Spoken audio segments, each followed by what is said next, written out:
শোন, একটা ছবি দেখা থাকবে তোদের বইয়ে, ঠিক আছে? তিনটা বিন্দু দেখতে পাচ্ছিস, একটা বিন্দু এ বিন্দু, একটা বি বিন্দু, একটা সি বিন্দু, বোঝা গেল? এবার তোকে এই ছবির মধ্যে চারটা জিনিস বের করতে বলেছে।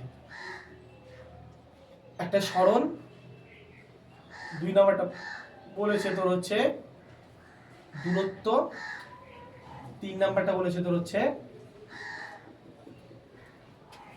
বেগ, আর চার নাম্বারটা বলেছে দ্রুতি।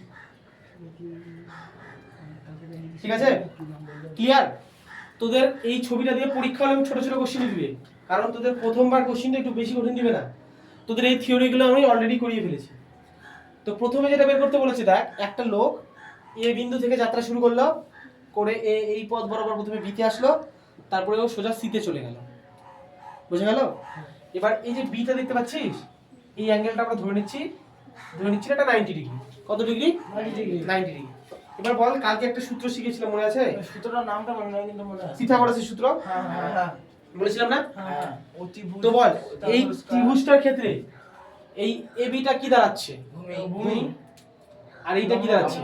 লম্ব। তাহলে এই এসিটা আমার নিশ্চয়ই অতিভুজ। ঠিক আছে তো? এবার আমার কথাটা শুনবি ভালো করে। তোদের থিওরির মধ্যে আমি সরণ বলে একটা কথা লিখিয়েছিলাম, আছে কি কারো কাছে থিওরিটা? এই মুহূর্তে নাই কারো কাছে। তাহলে আমি বলি, আছে তোর কাছে? দেখ,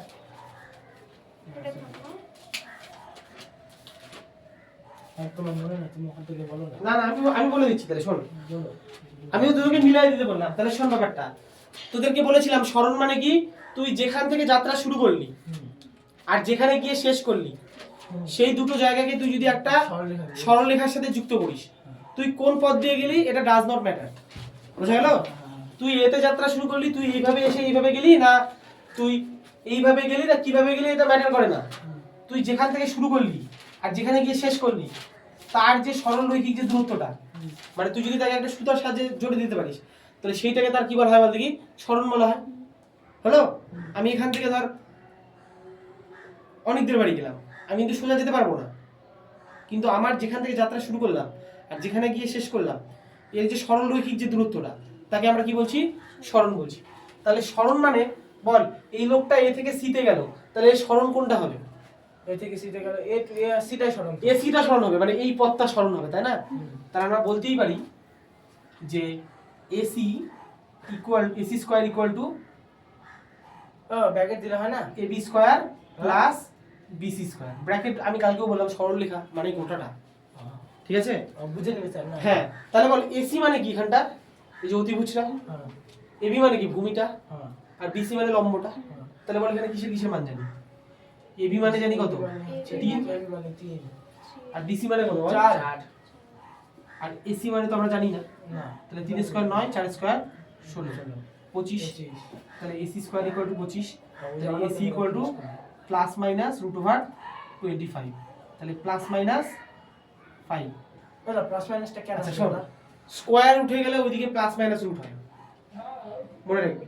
ছোটবেলায় আমরা শিখতাম স্কয়ার উঠলে শুধু রুট হয়, কিন্তু যদি লজিক্যালি করতে যাস, বাচ্চাদেরকে বলা হয় না সব সময়, কিন্তু মনে রাখবি স্কয়ার উঠে গেলে প্লাস মাইনাস দুটোই আসে, বুঝতে পারলি? তাহলে কি এসি এর মান প্লাস 5 হতে পারে, মাইনাস 5 হতে পারে, কিন্তু আমরা নিব কোনটা? প্লাস কিনবো, কারণ দূরত্ব তো কখনো নেগেটিভ হয় না, সরণ নেগেটিভ হয় না। তাহলে আমরা বলতে পারি এসি ইকুয়াল টু 5। অপরে কি সেমিতে ছিল? মিটারে ছিল না? মিটারে। তাহলে সরণ কত হচ্ছে বল? 5 মিটার। তাহলে আমরা এক নাম্বার কি লিখতে পারি? সরণ এসি ইকুয়াল টু 5 মিটার। তাহলে এই অঙ্কের ক্ষেত্রে সরণ কত হলো বল? 5 মিটার করে ফেল।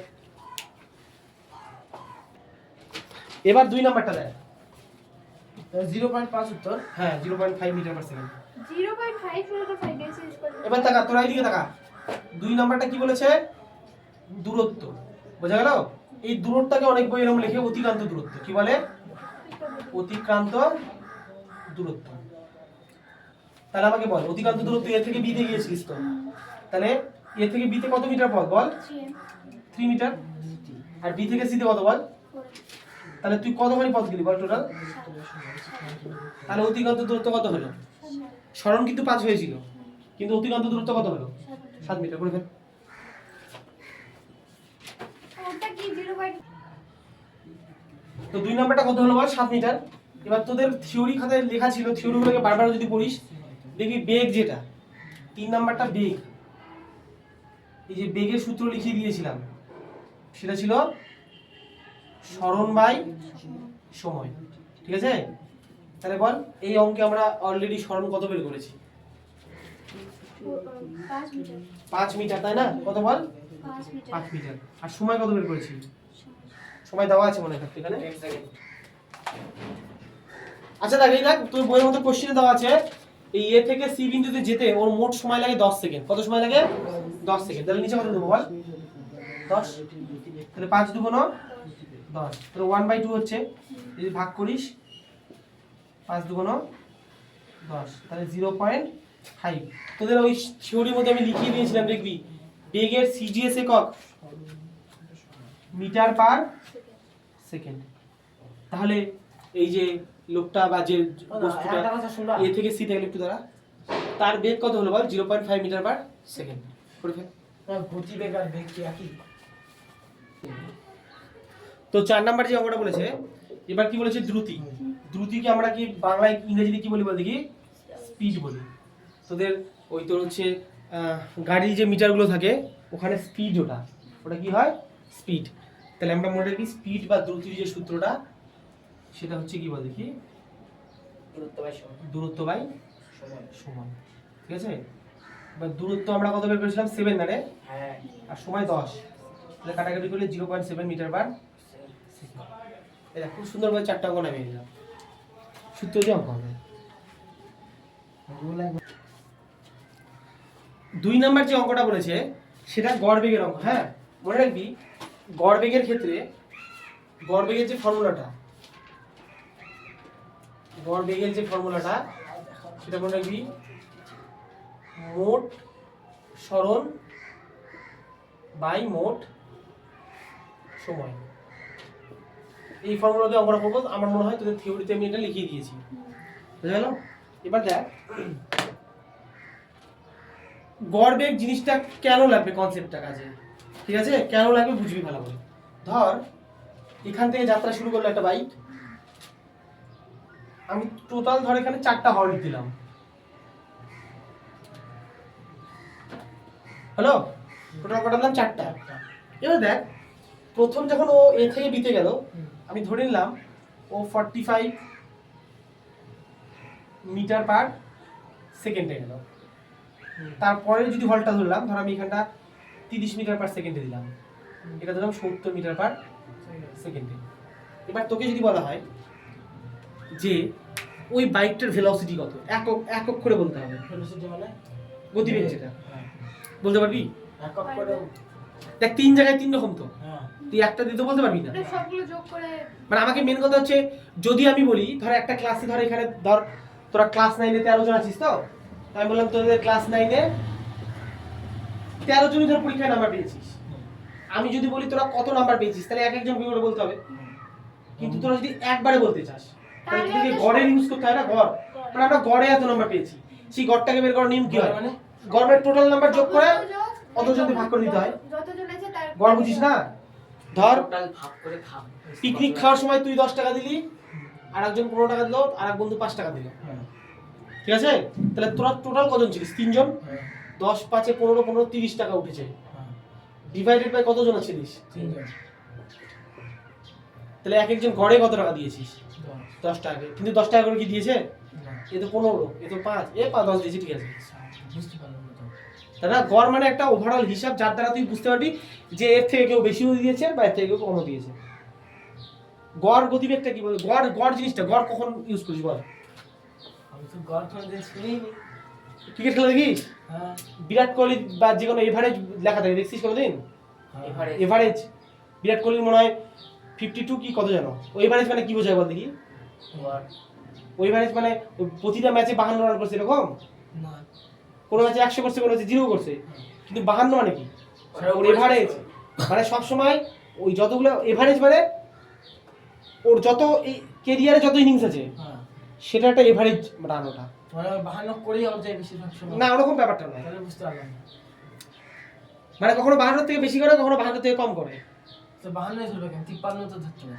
আরে তুই সব রান ব্যাপারটা যোগ বুঝতে করে সব রান যোগ করে ওটাকে টোটাল কটা match যতগুলো ম্যাচ খেলেছে? খেলেছে সেটাতে ভাগ করতে হয়, তারপরে যে হিসাবটা আছে সেটা গড় আসে।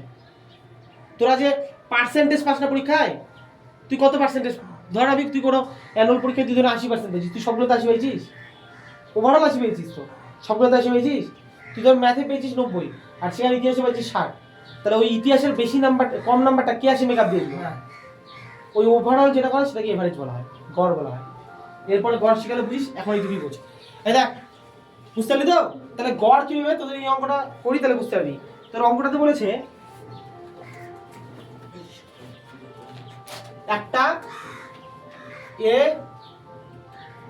বি একটা সি সি, বুঝা গেল? বলছি একটি গাড়ি এ বিন্দু থেকে বি বিন্দু আবার বি বিন্দু থেকে সি তে গেল, এ থেকে বি তে যাওয়ার সময় ওর গতিবেগ ছিল কত? ইউ ইউ ইউ, আর বি থেকে সি তে যাওয়ার সময় বি ভি। ক্লিয়ার হলো? এবার আমাকে কি বের করতে বলেছে? গড় বেগ। কি বের করতে বলেছে? গড় বেগ। এখানে কি সময়ের ব্যাপার দেওয়া ছিল?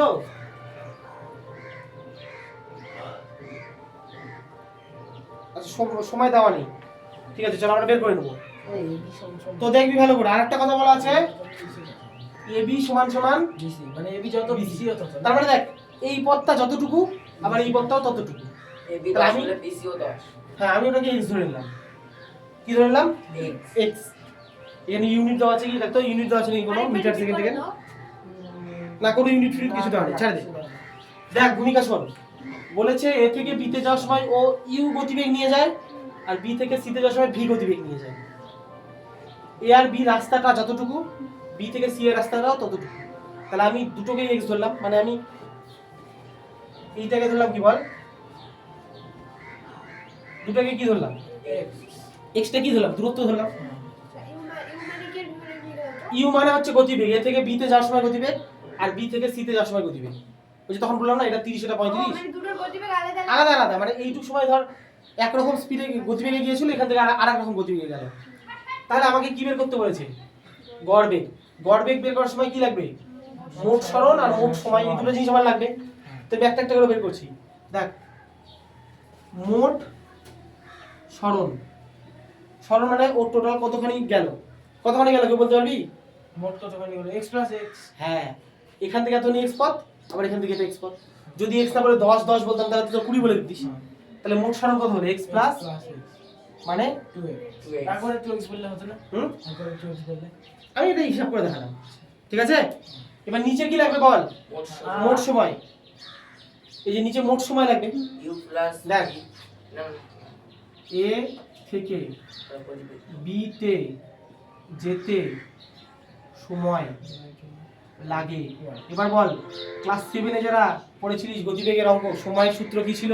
সময় দুর্গতি না আসলে বল, সময় আসলে দুর্গতি না আসলে দূরত্ব বাই গতি। দূরত্ব বাই গতিবেগ। তাহলে এ থেকে বি তে যাওয়ার সময় সময় ধর লাগবে কত? সেটা দূরত্ব বাই গতি। গতিবেগ। সময়ের সূত্র ছিল একটা, মনে রাখবি, সময়ের সূত্র দূরত্ব বাই গতিবেগ। দূরত্ব বাই গতিবেগ। তাহলে এবার আমাকে বল, এ থেকে বি তে যাওয়ার সময় দূরত্ব কতখানি? দূরত্ব বাই বল, কি বল? a থেকে b তে যাওয়ার সময় দূরত্ব 2x। দূরত্ব এ থেকে বি এর সময়, মানে এ থেকে বি তে যেতে দূরত্ব কত? এক্স বুঝতে পারলাম না। এ থেকে বি তে যাওয়ার দূরত্ব কত? ওই এক্স তো। আর গতিবেগ কত বল? টোটালটা কেন নিল না? হ্যাঁ, টোটালটা 2ab আমি এ থেকে বি এর কথা বলছি তো। এ থেকে বি তে যেতে সময় লাগে, সূত্র কি? সময়ের সূত্র দূরত্ব বাই গতিবেগ। তাহলে দূরত্ব আমি কতখানি গেলাম? X x. গতিবেগ কত বল? ইউ গতিবেগ ইউ তাহলে নিচে কত লিখবো? ইউ হলো? এবার বি থেকে সি তে যেতে সময় লাগে x/v এক্স বাই, ভি তাই না? এই তো ব্যাপার। তাহলে এ থেকে সি তে যেতে মোট সময় কেউ বলতে পারবি?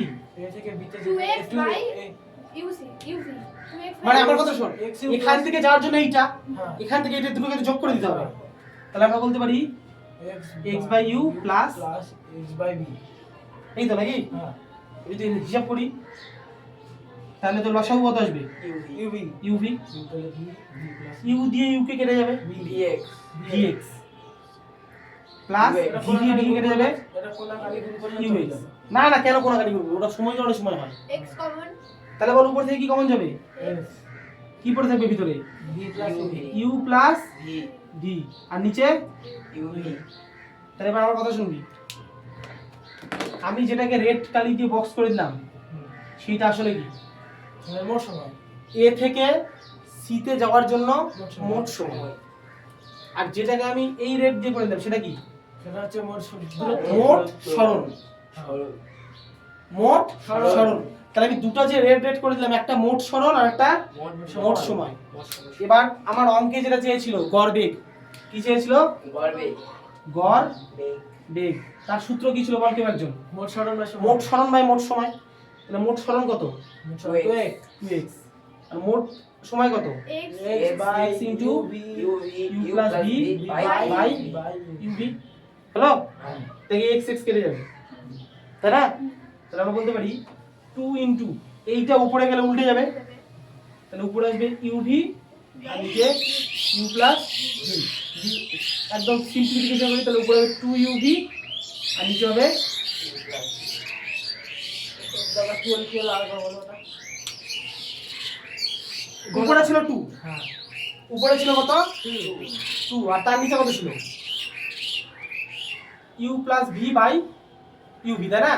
তাহলে এটা লব আর এটা হর, তো লবটাকে লবই রাখলাম, হরটাকে যদি উপরে উঠে যায় তাহলে গুণ করলে এটা উল্টে যায়, তাহলে উপরে উঠে গেল uv আর নিচে u plus v, তাহলে এক্স্যাক্টলি কি হলো, উপরে হলো 2uv আর নিচে u plus v, এই তো গড় বেগ এটা। দেখ তোর বই দেখ উত্তরটা কত আছে, দেখ দেখ ওটাই এটা বই ও না, কিন্তু v সমান সমান নিচে যে একটা ab দেওয়া আছে ও ওটা ওটাই ভাইজ, আমি তো গড় বেগ লিখে দিলাম, তাই না? তো দেখ এইগুলোই হচ্ছে ফিজিক্সের অঙ্ক, আমি বলবো না যে খুব সোজা,